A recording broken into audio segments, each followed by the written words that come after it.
Şolda tüzülüp kilişi 2 балалар бақшасын июньдә үк тапшырачаклар. Мәктәпкәчә белем бирү учреждениеләрен салу график нигезендә алып барыла. Кызыл Шоллы һәм Яр буе микрорайоннарындагы объектларда монтаж эшләре төгәлләнде. Төзүчеләр озайтылган эш көне графигы буенча эшли. Шәһәрдә барлыгы 6 яңа балалар бакчасы салына. Алар төзелешенә 900 миллион сум акча бүлеп бирелде.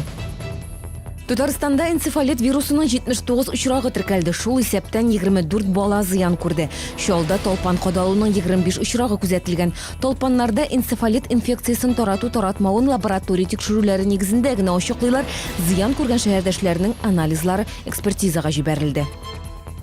Шәһәр күләмендә өмәләр дә узды, ләкин алардан файда гына юк. Шәһәрдәшләр ГЭС бистәсендәге зиратта тәртип булмаудан зарлана. Әлеге зиратның кайчан барлыкка килүен төгәл генә әйтүче дә юк. Ул Бөек Ватан сугышы елларында ук булган. Хәзер ул ташланды хәлдә. Каберлекләр караусыз, аларны агачлар басып бетергән. Тынычлык бирергә тиешле урын бүген исерекләр һәм бомжлар йортына әйләнеп бара. Борчулы ветераннар белән Ләйсән Ханова очрашты. Җиңү көненә багышлап күмәк җыр башкардылар. Президент белән бергә активистлары Сәүдә кварталы бинасында кичке сәгать 7дә шәһәр күләм флешмоб уздырды.